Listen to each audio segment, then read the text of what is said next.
The man on the overpass, it's been almost 4 years since it happened, but I still can't drive that stretch of the interstate at night without my stomach twisting and my hands tightening on the steering wheel.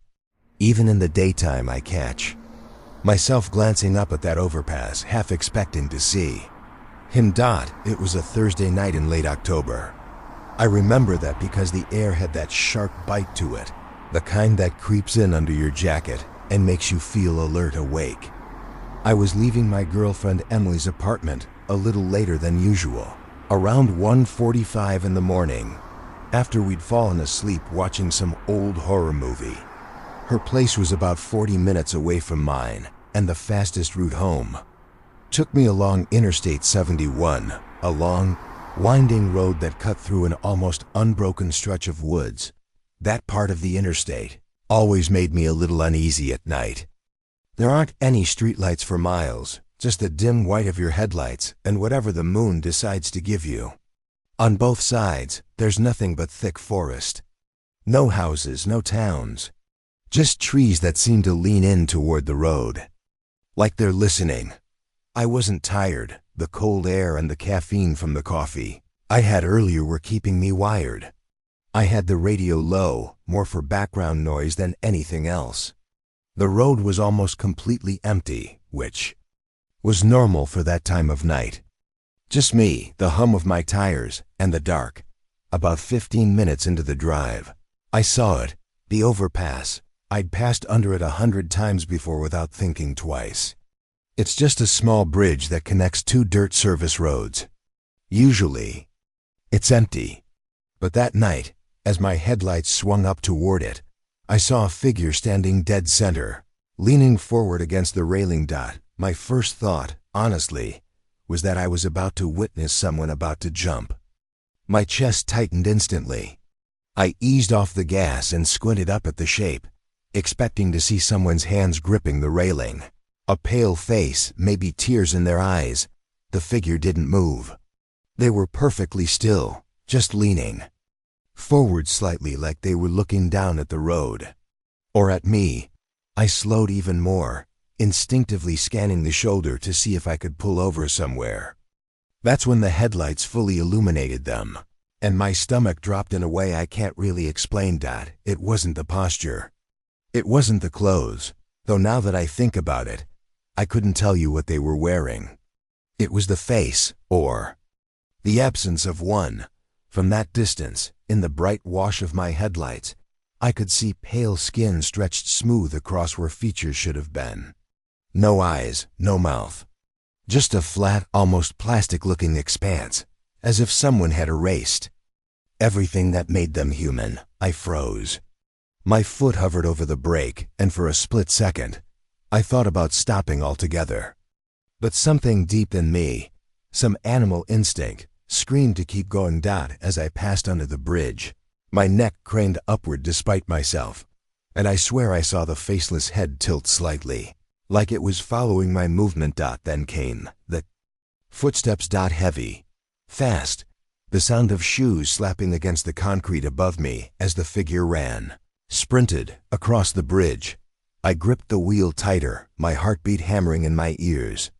My mind scrambled for explanations. Maybe it was a prank, maybe it was someone in a mask, but none of those thoughts lasted more than a second. Something about the way it moved felt wrong. Too fast, too deliberate.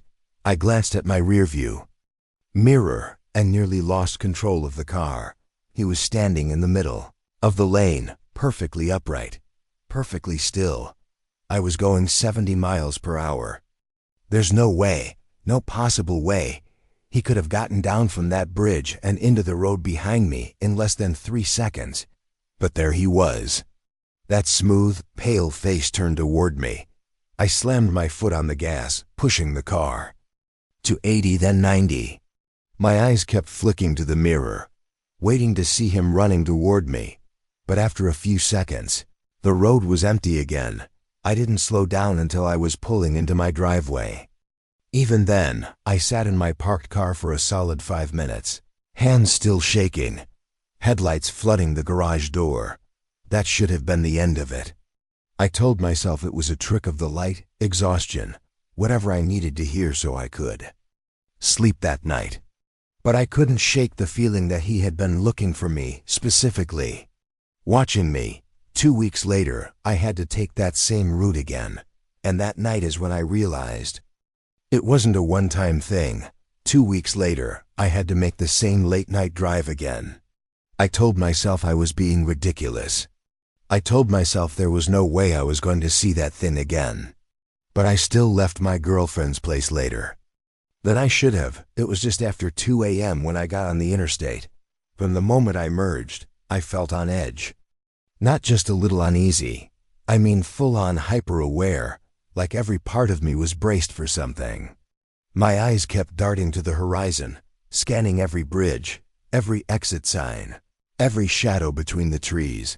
I thought about taking a longer route, one that avoided the overpass completely, but the GPS said it would add almost 40 minutes. I told myself I'd be fine. The first 20 minutes passed without incident. I even started to relax a little, convincing myself I'd imagined the whole thing. Maybe I was sleep-deprived that night. Maybe it was a guy in a mask messing with drivers. Then I saw the overpass. From far away, it looked empty. My heart rate slowed just a little. I even laughed under my breath, feeling stupid for being so worked up. But as I got closer, I saw something move. A shape stepped out from the shadows and into the glow of my headlights. It was him. Same height, same build, and that same blank, skin-smooth face that seemed to swallow the light instead of reflecting it. He was standing perfectly still in the middle of the bridge. But this time, he was holding something. It took me a second to realize what it was. A length of rope. Thick, frayed, coiled loosely in his hands. I don't know why, but that scared me more than anything else. My mind jumped immediately to the idea of him dropping it in front of my car, maybe with something attached, forcing me to stop. I didn't slow down this time. I pushed the gas, my eyes locked forward, refusing to look directly at him as I passed underneath. But I still heard it. Those same pounding footsteps above me, faster this time, heavier, like he was trying to keep up with me. And then, thud, something hit the roof of my car. Hard. I nearly swerved off the road. The sound was so loud, so sudden, I instinctively ducked, even though I was inside the car. When I looked in the rearview mirror, my stomach dropped into ice. He wasn't on the bridge. He wasn't on the road. He was standing in the grass on the side of the highway, the side I'd just passed, perfectly still, watching me. I kept driving. Every instinct in my body was screaming at me to get as far away as possible. But the whole time I couldn't shake the feeling that he wasn't just appearing randomly. He knew my car. He knew me. For days after that second encounter, I couldn't stop thinking about him. The sound of the footsteps, the thud on my roof, the way he'd been waiting in the grass, as if he'd planned exactly where to be before I even arrived. I told Emily about it, but I left out most of the details. I didn't want her thinking I was losing my mind. She suggested I avoid that route altogether, and I did. For almost a month, then one night I had no choice. I'd been out of town for work and a snowstorm had delayed me. By the time I reached the city limits, it was almost 3 in the morning. The GPS automatically routed me along the interstate. And of course, that overpass was right in the middle of my path home. I kept telling myself I wouldn't see him again. That maybe whatever he was, he only came out once in a while, or maybe I just had bad luck twice. But as I got closer, my grip on the wheel tightened until my knuckles went white. From a distance, the bridge looked empty. For a moment, relief washed over me. Then the high beams caught him. He was already there. No rope this time. Just standing, his head tilted slightly to one side, like he was curious. But there was something different. He was closer to the railing, now leaning over more, his blank face almost directly above my lane, like he'd been waiting for me. I didn't slow down. I didn't speed up. I just stared forward, my stomach in knots. my whole body screaming not to look. As I passed under the bridge, the sound came again, footsteps, but this time faster, louder. Then the thud. Only this time it wasn't on the roof. It was on the hood. Something heavy slammed down, hard enough to make the whole front of the car dip. My headlights swung wildly, and for a split second I saw him, crouched low, clinging to the hood like some animal, his faceless head inches from the glass. I screamed and swerved, but he didn't budge. His fingers, if you could even call them that, were long, thin, and pale, gripping the metal like claws. I floored it. The speedometer climbed, 70, 80, 90, the wind whipping so hard I could feel the vibration through the steering wheel. At 95, he let go. He didn't fall off. He just stepped backward into the darkness, disappearing completely, like he'd been pulled away by invisible hands. My heart was pounding so hard, I thought I'd pass out. I didn't stop until I reached my driveway, tires skidding on the wet pavement. I sat in the car for what felt like forever, staring at the hood. Two deep dents, one on each side, where his hands had been. I never drove that route again. But sometimes, late at night, when I'm on a different highway, I'll glance at the overpasses. And every once in a while, I swear I see a shape leaning over the railing. No moving, just watching.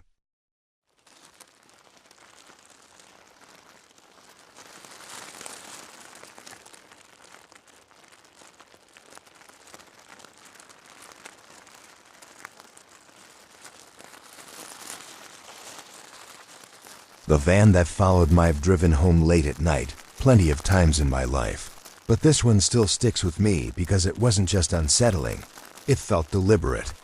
Like someone had picked me, specifically. It happened last winter. I'd been working a late shift at a warehouse on the outskirts of town.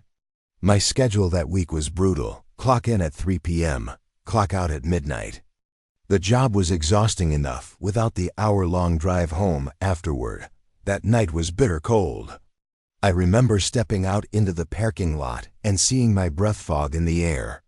The snow had stopped earlier that afternoon, but the thin layer that covered the roads had frozen into slick patches. The kind of ice that looks harmless until you're on top of it. I let my car warm up for a few minutes before pulling out. The lot was almost empty, just a few other cars scattered around, most belonging to guys who were still inside finishing their shifts. The route home was pretty straightforward. Get on the interstate, drive for about 40 miles, take my exit, and then about 10 minutes of local roads until I reached my house. Normally, I'd see maybe 1 or 2 other cars that late, and usually they were just other night workers or long-haul truckers. About 10 minutes into the drive, I noticed headlights appear in my rearview mirror. At first, it didn't seem weird. The lights were far back, just another vehicle sharing the same stretch of road. It wasn't until we passed 3 exits without the car changing lanes or adjusting its distance that I really started paying attention. When it finally got close enough, I saw it was a white panel van. No windows along the sides, just 2 in the back. No visible company logo or markings. The kind of plain, anonymous van you see in news reports about kidnappings or break-ins. Told myself not to stereotype. Lots of people drive vans like that for work, but I couldn't shake the unease that crept in. I switched lanes, figuring I'd let them pass. They switched lanes too. Okay. Weird. I went back to my original lane. They followed. That's when I realized they weren't just behind me. They were matching my speed exactly. The next 15 minutes were some of the most nerve-wracking I've ever experienced. No matter what speed I went, slower, faster, the van stayed the same distance behind me, not gaining, not falling back. Just there, I started running scenarios in my head. Maybe they didn't even realize what they were doing. Maybe they were zoned out and just coincidentally keeping pace. But when I decided to speed up, pushing 10 over the limit, and they instantly did the same, I knew they were following me. I took a deep breath, trying to think logically. My exit was still about 20 minutes away, but I knew I couldn't just drive straight home. If they were planning something, the last thing I wanted was for them to know where I lived. So I decided to test them. The next exit I saw, I flipped on my blinker. The second I did, the van's headlights went off. I don't mean they dimmed or flickered. They shut off completely. Plunging that section of the road behind me into pitch darkness, my pulse spiked instantly. I took the ramp at a speed that was probably dangerous for the icy conditions, checking my mirrors constantly. When I reached the bottom of the ramp, the van wasn't there. No headlights, no taillights, no engine noise. Just empty road stretching behind me into the darkness. It made no sense. There hadn't been any turnoffs or side roads on that ramp. There was nowhere they could have gone without me seeing. I sat at the stop sign at the end of the ramp for a good 30 seconds, scanning every direction, waiting for them to reappear. Nothing. I ended up taking the long way home, looping through a few extra streets just to be sure. When I finally pulled into my driveway, I sat there for a while, just staring at my mirrors, half expecting to see those headlights again. They never came. I wish I could say that was the end of it, but a week later, I saw that same white van. Again, a week later, I was running errands in town on my day off. It was early evening, just after sunset, that weird blue-gray light settling over everything. The streets were busy enough, so I felt comfortable letting my guard down. I was pulling out of the grocery store parking lot when I noticed it. Parked 2 rows over, angled toward the exit, was a plain white panel van. Same model. Same lack of markings. At first, I told myself it couldn't be the same one. White vans aren't rare. I see delivery ones every day. But my stomach twisted when I noticed the windows. The back windows were covered, not tinted. Covered, as in black painted. From the inside. Exactly like the one I'd seen on the highway. I tried to shake it off, but as I drove home, I kept checking my mirrors. And about 5 minutes later, there it was, sliding into view from a side street behind me. I slowed. It slowed. I sped up. It sped up. It didn't matter how many turns I made, how many small side roads I took. It followed, always keeping a careful distance. The moment I reached the intersection near my neighborhood, I made a decision. I didn't turn toward my street.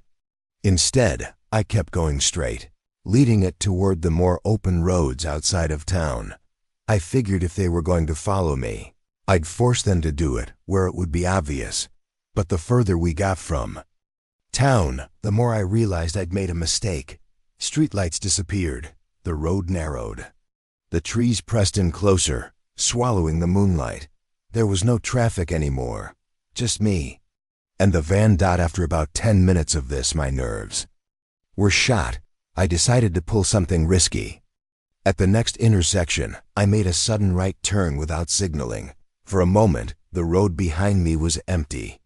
I actually exhaled in relief. Then the van's headlights flared back on. It turned the corner a few seconds later. Slower this time, like it wanted me to know it wasn't in a hurry. That was the moment I stopped doubting. Whoever was in there wasn't just messing around. They were toying with me. My hands were slick on the steering wheel now. I drove faster, keeping my eyes glued to the mirrors. The van stayed back, but never far enough to disappear. Finally, I saw a gas station up ahead, one of those old 24-hour places with a single pump island and a flickering fluorescent sign. I made a snap decision and pulled in, parking right next to the front door under the brightest light I could find. The van slowed as it approached. It rolled past the station without stopping. I stayed in my car for a while after that, watching the road, half expecting it to loop back around.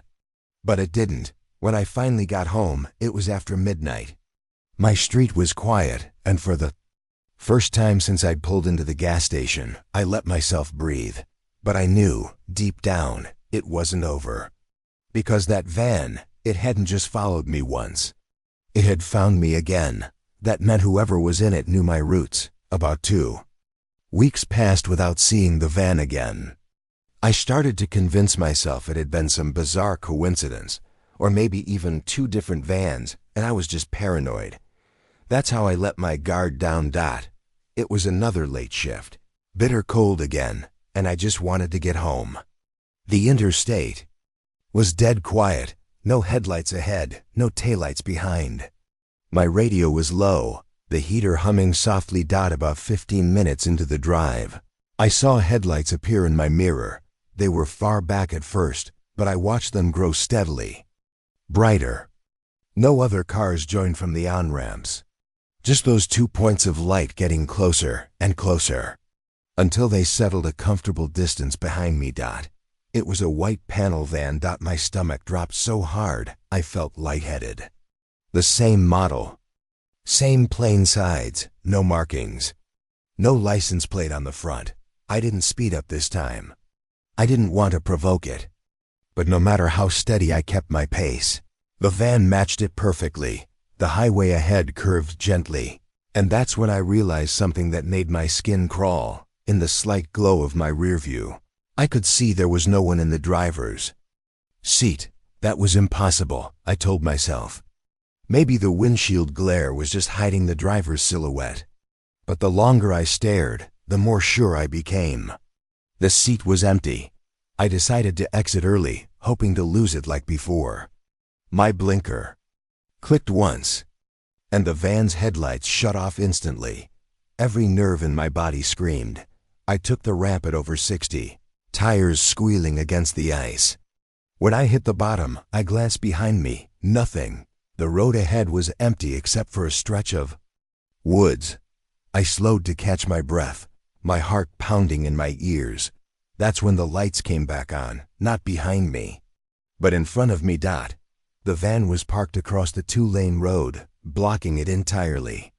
No sound, no movement inside. I slammed the brakes, skidding to a stop about 50 feet away. My first thought was to throw the car in reverse, but before I could, the van's side door slid open. A shadow stepped out. I don't know what I was looking at. Tall, thin, its movements too smooth, almost gliding toward me. It wasn't in a rush, like it knew I had nowhere to go. That was enough for me. I floored it into reverse, spinning the wheel and tearing back up the ramp, my tires slipping on the ice. I didn't stop until I was back on the interstate, speeding in the opposite direction. I took a long winding route home, watching my mirrors the whole time. The van never appeared again that night. That was 8 months ago. But sometimes, on my late drives home, I'll see a pair of headlights appear in my mirror, and I'll hold my breath until I'm sure it's just another car. The rain that night was the kind that turns the entire world into static.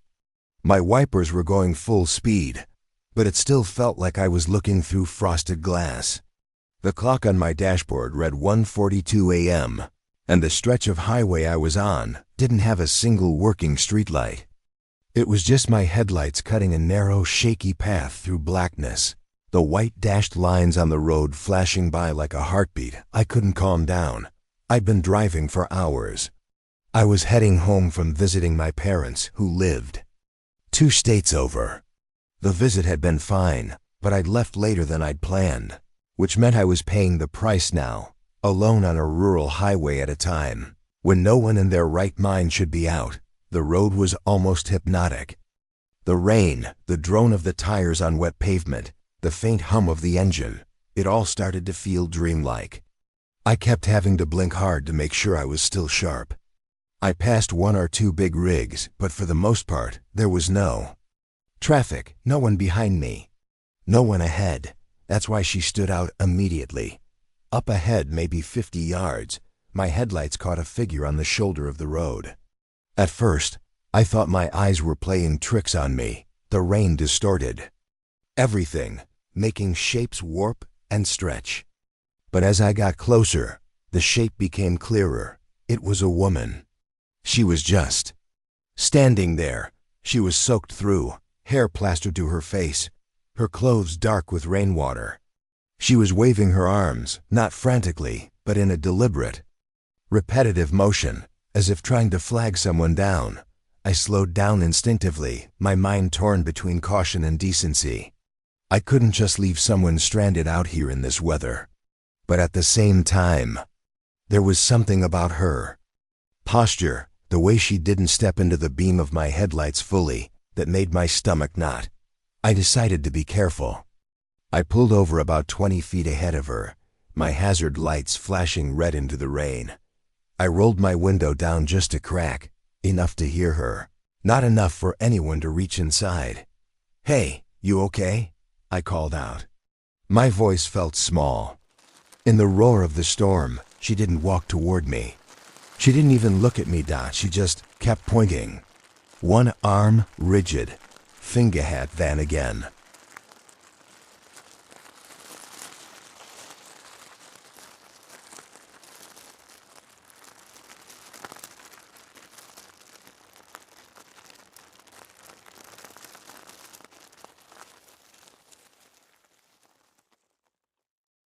The woman in the breakdown lane, the rain that night, was the kind that turns the entire world into static. My wipers were going full speed, but it still felt like I was looking through frosted glass. The clock on my dashboard read 1:42 a.m., and the stretch of highway I was on didn't have a single working streetlight.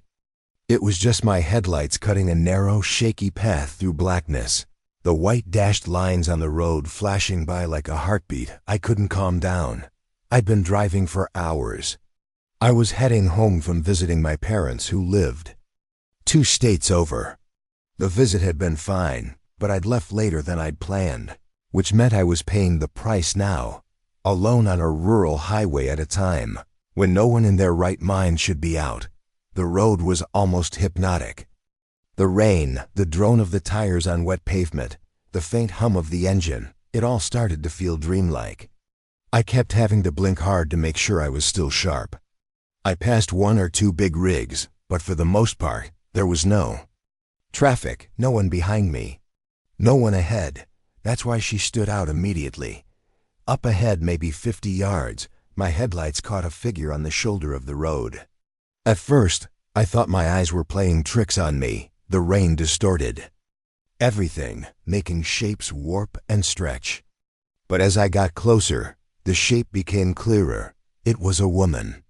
She was just standing there. She was soaked through, hair plastered to her face, her clothes dark with rainwater.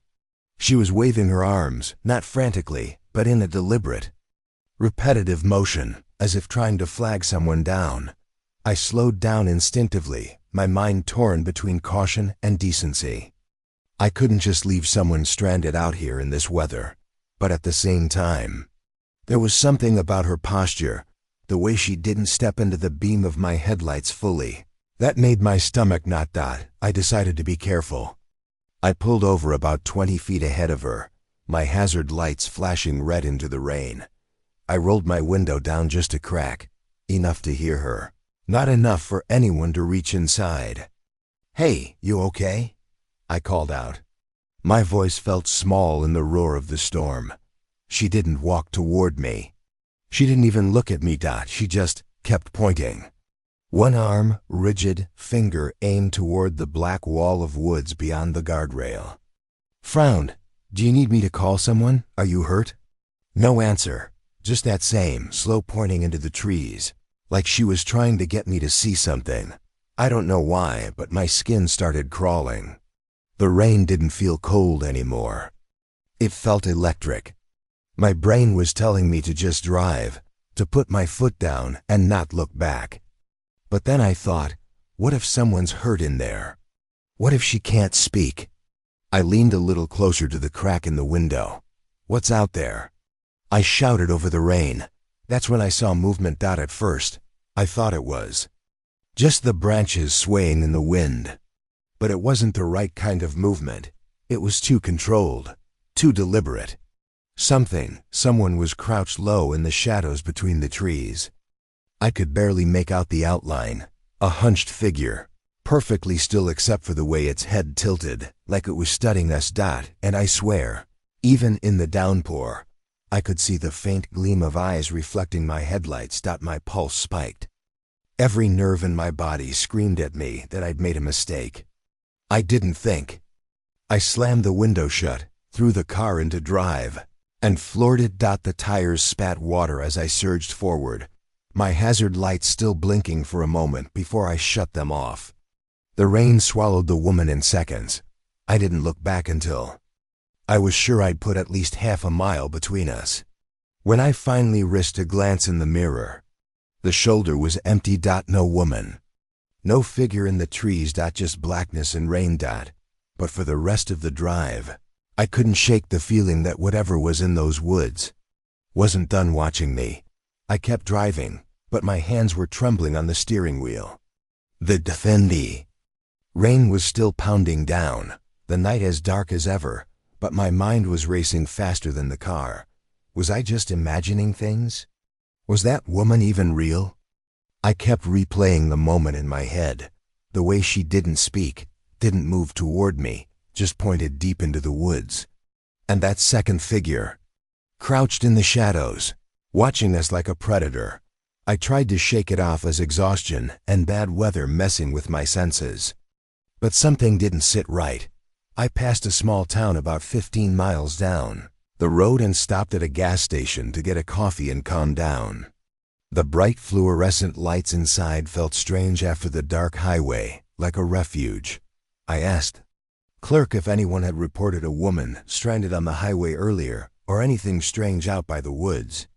He shook his head, giving me a weird look. "Don't come out here at night alone," he said. "People say the woods around here, they're haunted. Folks go missing all the time." I tried to laugh it off, but my stomach dropped. Haunted? Missing people? I felt like I'd just been flirting with something I couldn't understand. I bought the coffee and got back in my car. As I pulled out of the parking lot, the rain started to ease off, just enough that I could see better. But the night was still oppressive. For the next few miles, I didn't see anything unusual. The highway stretched out empty, and the radio crackled with static and faint music. Then I saw her again. She was standing on the same shoulder, soaked to the bone, waving her arms exactly the same way that my heart stopped. I slammed on the brakes, skidding to a halt maybe 30 feet ahead of her. This time I was frozen. My hands gripped the wheel tight as I stared, trying to make sense of what I was seeing. She didn't look at me, didn't move toward the car, just pointed again into the woods. Only this time, I was ready. I flipped on my interior lights and grabbed my phone, ready to call for help. But the moment I reached for the screen, the woman turned her head, slowly, unnaturally, toward me. Her face. It wasn't human. Her skin was pale and blotchy, her eyes wide and black as coal, her mouth frozen in a grimace that looked like a scream caught in time. I jerked back, my breath catching. I shut off my lights and slammed the car into reverse, my tires screaming as I peeled away. I didn't stop to look in the mirror this time. I just drove faster and faster, heart hammering in my chest. The rain stopped altogether as I hit the next town's lights. The normal glow of street lamps and neon signs felt like a blessing, washing away the terror of those woods.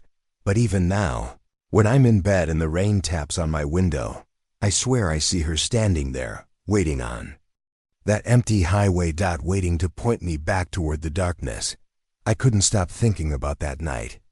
Every time I closed my eyes, I saw her, that pale, broken woman standing drenched on the shoulder, her dead eyes locking onto mine. I knew I had to go back. Not because I wanted to, but because I needed to know what she was pointing at. Next evening, I drove back to that same stretch of highway. This time I came prepared. I had a flashlight, a fully charged phone, and my nerves steeled for whatever awaited me. The rain was gone, but the darkness remained thick, the kind of darkness that swallows sound and twists your senses. I parked just past where I'd seen her, on the side of the road. I sat for a moment, listening. The wind rustled the trees, but there was no sign of her. Slowly, I stepped out of the car and walked toward the woods, flashlight cutting a weak beam into the blackness. The woods were dense and silent, except for the crunch of wet leaves under my boots. The deeper I went, the more the trees seemed to lean in, like they were watching me. Then I saw it. A shallow grave, a patch of disturbed earth, barely visible in the dim light. I dropped to my knees and started digging with my hands, cold mud squeezing between my fingers. After a few minutes, my fingers hit something hard, a small box, rusted shut. My heart pounded as I pried it open. Inside was a faded photograph of a young woman smiling, the same woman I'd seen on the highway. Beneath the photo, a folded note. I unfolded it carefully. The handwriting was shaky, but the words were clear. Help me. He took me here. No one else knows. Please find me. Suddenly, a cold wind whipped through the trees, and I heard it, faint. Whispers, like voices carried on the breeze. I turned to run, but something caught my ankle. I looked down to see roots twisting like hands, grabbing me, holding me back. I screamed, pulling free, and bolted back to my car. As I slammed the door shut and locked it, I glanced back toward the woods. There she was, standing at the edge of the trees, watching me with those hollow eyes. But this time, she smiled, a sad, haunting smile. And then she was gone. I never drove that highway at night again. But sometimes, when the rain falls heavy and the wind howls, I still see her, the woman in the breakdown lane, pointing me toward the darkness, and I wonder how many others she's waiting for.